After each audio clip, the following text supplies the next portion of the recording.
Hello everyone, कैसे हैं आप सभी लोग। आई होप काफ़ी अच्छे होंगे और अच्छे से अपनी तैयारी कर रहे होंगे। आज के इस वीडियो में मैं आप लोगों को सीपीयू के रिगार्डिंग कुछ इंपॉर्टेंट टिप्स देने वाला हूं। आपका जो एग्ज़ाम है वो 9 तारीख से स्टार्ट होना है। तो अभी आपने लगभग सारी चीज़ें पढ़ ली होगी ना। पढ़ने के लिए तो आपके पास बहुत ज़्यादा चीज़ें नहीं है। अब तो बस आपको ये ध्यान रखना है कि आपको पेपर को किस तरीके से अटैम्प्ट करना है। तो इस वीडियो में आपको यही बताया जाएगा कि आपको कौन से सेक्शन को कितना टाइम देना है, कौन सा सेक्शन पहले करना है, कौन सा सेक्शन बाद में करना है, कौन कौन सी गलतियां हैं जो आपको पेपर में अवॉइड करनी है, ताकि आप जो अपना स्कोर है उसको मैक्सिमम कर पाओ और अच्छे से अपना पेपर दे पाओ। जो लोग मुझे नहीं जानते उनको मैं एक बार बता दूं, मेरा नाम विकास है। मैं सीजीएल के थ्रू एक्साइज इंस्पेक्टर और सीपीयू के through Delhi police sub inspector की पोस्ट पर सिलेक्टेड हूँ। तो अगर आप इस चैनल पर नए हैं तो चैनल को सब्सक्राइब कर सकते हैं। सबसे पहले तो इस वक्त आपको अपना कॉन्फिडेंस जो है उसको हाई रखना है। आप में से काफ़ी एस्पिरेंट इस वक्त जो है वो डर रहे होंगे कि मेरा स्कोर 70 नंबर आ रहा है, 80 नंबर आ रहा है, तो मेरा सिलेक्शन तो नहीं होगा। तो ये गलती आपको इस वक्त नहीं करना है। आपका जितना भी स्कोर आ रहा हो मॉक टेस्ट में 70, 80, 60, 90, 100 जो भी आ रहा है, आपको उसको अब भूल जाना है। और अब आपको ये सोचना है कि मैं एग्ज़ाम में एकदम अच्छा परफॉर्म करके आऊँगा। जो भी मेरा लेवल है मैं अपना बेस्ट देकर आऊँगा। यार अभी वर्ल्ड कप का मैच देखा होगा आपने, जिम्बाब्वे ने पाकिस्तान को हरा दिया, आयरलैंड ने इंग्लैंड को हरा दिया। तो जिम्बाब्वे से अच्छी कंडीशन में तो हो ही ना। जिम्बाब्वे से ख़राब तैयारी थोड़ी है आपकी यार। ये मान के चलो ना कि लक उस दिन आपका साथ देगा, आप 10-15 क्वेश्चन एक्स्ट्रा करके आओगे और सिलेक्शन हो जाएगा। तो कहने का मतलब है कि सेल्फ कॉन्फिडेंस हाई रखना है। जो भी नंबर आए आ जाएंगे, मैं अपना बेस्ट देकर आऊँगा, ये अप्रोच के साथ पेपर में जाना है। अब अगली बात ये आती है कि आपको पेपर को अटेम्प्ट किस सीक्वेंस में करना है, पहले क्या करना है। तो देखो, आपने मॉक टेस्ट लगाए होंगे। मॉक टेस्ट में कोई पहले इंग्लिश करता होगा, कोई पहले रीजनिंग करता होगा, कोई पहले जीएस करता होगा, और सबने टाइम भी बांट रखे होंगे कि इतने टाइम में मैं ये सेक्शन कंप्लीट करता हूँ। तो अगर आपने 10-15 मॉक टेस्ट लगाए हैं और आपने अगर अपना जो सीक्वेंस है वो डिसाइड कर रखा है, तो इस वक्त आपको अपना सीक्वेंस बिल्कुल भी चेंज नहीं करना है। आपको एग्जाम में सेम सीक्वेंस फॉलो करना है। अब कुछ एस्पिरेंट ऐसे भी होंगे जिन्होंने मॉक टेस्ट या तो कम लगाए होंगे, या फिर अगर लगाए भी है तो उनके जो सीक्वेंस है उसको फॉलो करके ज़्यादा नंबर नहीं आ पा रहे हैं। तो आपको मैं एक सीक्वेंस बता देता हूँ जो मैंने फॉलो किया था। अगर आपको सही लगे तो आप इसको ट्राई कर सकते हैं। सबसे पहले आपको जीएस सेक्शन को अटेम्प्ट करना है, उसके बाद में आपको इंग्लिश सेक्शन को अटेम्प्ट करना है, उसके बाद में आपको रीजनिंग सेक्शन को अटेम्प्ट करना है, और उसके बाद में क्वांट सेक्शन को अटेम्प्ट करना है सबसे लास्ट में। और इसमें आपको टाइम भी थोड़ा सा ध्यान रखना है ना। जैसे जीएस सेक्शन के लिए आपको 10-12 मिनट का टाइम देना है, इंग्लिश के लिए आपको लगभग 20 मिनट का टाइम देना है, रीजनिंग के लिए आपको 30 मिनट का टाइम देना है, और लास्ट में जो 1 घंटा बचता है वो आपको क्वांट के लिए रखना है, क्योंकि क्वांट थोड़ी सी लेंथी होती है तो उसको कैलकुलेशन वगैरह करने में ज़्यादा टाइम लगता है। बाकी अगर आप अपना पहले से फॉलो कर रहे हो तो वो सेट है ही, वरना आप ये ट्राई कर सकते हो। ये सबसे बेस्ट अप्रोच होती है। ज़्यादातर एस्पिरेंट जो होते हैं वो ये फॉलो करते हैं। अगली बात जो आपको ध्यान में रखनी है ना, वो ये कि पेपर में देखो कुछ क्वेश्चन ऐसे होंगे जो इज्जतदार घरों से होंगे, मतलब उनको चाहिए होगी फुल इज्जत।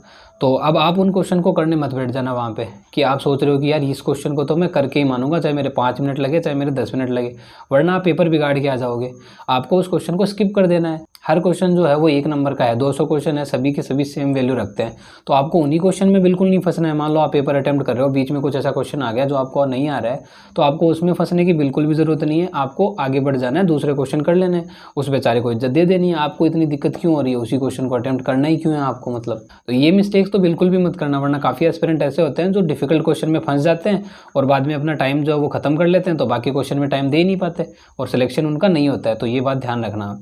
उसके बाद में क्या होगा, कुछ क्वेश्चन दिखने में आसान होंगे तो आप उसको अटेम्प्ट कर लोगे, लेकिन जब आप उसको अटेम्प्ट करोगे तो आपको पता चलेगा कि यार क्वेश्चन तो नहीं बन रहा है, इसमें कैलकुलेशन ज़्यादा है या इसका कंसेप्ट अलग लग रहा है। तो 3-4 मिनट आपके ख़राब हो जाएंगे। तो उसके बाद में आप थोड़ा नर्वस होने लगोगे पेपर में। तो आपको नर्वस नहीं होना है। आपको ये सोच लेना है कि हो सकता है ये क्वेश्चन भी रॉन्ग। एसएससी कभी कभार जो है वो क्वेश्चन रॉन्ग दे देती है, तो हम लोग वहाँ ट्राई मारते रहते हैं। तो आपको एक क्वेश्चन को 2 बार से ज़्यादा ट्राई बिल्कुल भी नहीं करना है। और आप यहाँ से कितना भी प्रिपेयर करके चले जाओ, एग्जाम में 4-5 क्वेश्चन तो आपको ऐसे मिलेंगे ही जो आपका टाइम फालतू में ख़राब करेंगे। तो आपको उस वक्त जो है ज़्यादा डिमोटिवेट होने की ज़रूरत नहीं है, नर्वस नहीं होना है। कोई बात नहीं, 2-4 मिनट ख़राब हो गए तो आप संभल सकते हो, बाद में भी उनको छोड़ के आगे बढ़ जाओ। एक आपके साथ क्या होगा, जब आप पेपर देते रहोगे ना, तो बीच बीच में कुछ क्वेश्चन नहीं होने के कारण आपको जो है वो धीरे धीरे नर्वसनेस आपकी बढ़ने लगेगी, और आपको ऐसा फील होने लगा कि नहीं यार ये पेपर तो मेरे हाथ से गया, मैंने तो जैसा सोचा था वैसा ये पेपर ही नहीं है। तो उस वक्त आपको डीमोटिवेट नहीं होना। आपको पेपर के 2 घंटे के बीच में तो ये सोचना ही नहीं है कि मेरा पेपर अच्छा जा रहा है कि बुरा जा रहा है। आपको सिर्फ और सिर्फ आगे से आगे क्वेश्चन अटेम्प्ट करते रहना है। ये सारी चीज़ें बाहर आके सोचने की है कि पेपर अच्छा गया खराब गया। काफ़ी एस्पिरेंट क्या करते हैं, पेपर के बीच में कुछ क्वेश्चन डिफिकल्ट देखेंगे और उनके चक्कर में फिर बाकी का पेपर ही छोड़ देंगे कि यार नहीं ऐसा तो मुझसे तो नहीं होगा, ये अटेम्प्ट तो गया, अगले अटेम्प्ट में देखेंगे। तो शाहरुख खान वाला डायलॉग याद कर लेना, चक दे इंडिया में वो बोलता है ना, ये 70 मिनट है आपके पास। तो आपको भी वही ध्यान रखना है कि ये 120 मिनट आपके पास है। इस वक्त आपको ज़्यादा सोचना ही नहीं है, आपको सिर्फ और सिर्फ क्वेश्चन अटेम्प्ट करना है। अगर सरल आ रहा है तो भी ज़्यादा खुश होने की जरूरत नहीं है, क्या पता पेपर ईजी आ गया हो तो कोई दूसरा बंदा भी सोल्व कर लेगा तो कट ऑफ ज़्यादा चली जाएगी।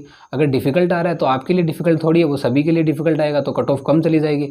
तो आपको सिर्फ और सिर्फ पेपर अटेम्प्ट करने पर फोकस करना है। पेपर के बीच में ना तो आपको ज़्यादा खुश होना है, ना ही ज़्यादा दुखी होना है, पेपर को अटेम्प्ट करते रहना है। इसके अलावा आप लोग ये ध्यान रखना कि जब आप एग्ज़ाम देने जाओगे तो आपको एक आईडी चाहिए होती है।